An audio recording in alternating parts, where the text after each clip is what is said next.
రాష్ట్ర వ్యాప్తంగా 706 ఆలయాల జీర్ణోద్ధరణ పునర్నిర్మాణాలకు 832 కోట్లు మంజూరు చేసినట్లు మంత్రి ఆనం రామనారాయణ రెడ్డి వెల్లడించారు. నెల్లూరులోని శ్రీ తలపగిరి రంగనాథస్వామి ఆలయ నూతన పాలక మండలి ప్రమాణ స్వీకారోత్సవంలో మంత్రి ఆనంద్తో పాటు నారాయణ పాల్గొన్నారు. శ్రీవాణి పథకం ద్వారా 5,000 భజన మందిరాల నిర్మాణానికి 750 కోట్లు కేటాయించినట్లు మంత్రి ఆనంద్ తెలిపారు.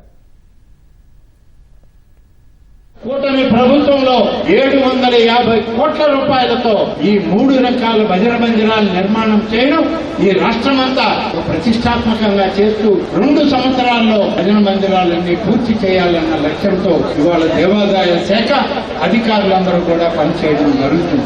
గోదావరి పరివాహక ప్రాంతంలో దాదాపుగా 43 ఆలయాలను పునరుద్ధరించడానికి ఇప్పటికే 51 కోట్ల 79 లక్షల రూపాయలు మంజూరు చేసి ఇటీవల పోయిన మాసం ఈ మాసం నారాయణ గారు వారి పరిధిలో వారు నా పరిధిలో నేను పోయి ఆలయాల పనులు మొదలు పెట్టామని చెప్పి పుష్కరం లోపల ఈ ఆలయాలని ప్రజలకు అంకితం చేయాలి, వచ్చేటువంటి భక్తులకి సజావుగా ఈ కార్యక్రమాన్ని అందించాలని చెప్పి ఈ కార్యక్రమాన్ని నిర్వహిస్తుంది. ఒక ఆధ్యాత్మిక శోభని ఆంధ్రప్రదేశ్ రాష్ట్రమంతా హిందూ సనాతన ఆచారాలని ధర్మాలని కాపాడడంలో మాకు తోడుగా ఉండండి. ముఖ్యమంత్రి గారు ఈ 50,000 కంటే తక్కువ ఆదాయం ఉన్న ప్రతి టెంపుల్లో ప్రతిరోజు దీపం పెట్టాలి అనే ఉద్దేశంతో 10,000 రూపాయలు అక్కడున్న పూజా అకౌంట్ వేసే విధంగా చేశారు.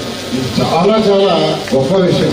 గత ప్రభుత్వం అయితే అట్లాంటి విషయాలు ఆలోచించాలి. గోదావరి పుష్కరాలు, కృష్ణా పుష్కరాలు 2 కూడా ఈ రాబోయే 3 సంవత్సరాలు వస్తున్నాయి. ఇవన్నీ కూడా ఎంతో ప్రతిష్టాత్మక చేసేటట్టుగా మా అందరికంటే ముందుగా దేవాదాయ శాఖ మంత్రి గారు వర్క్ స్టార్ట్ చేశారు.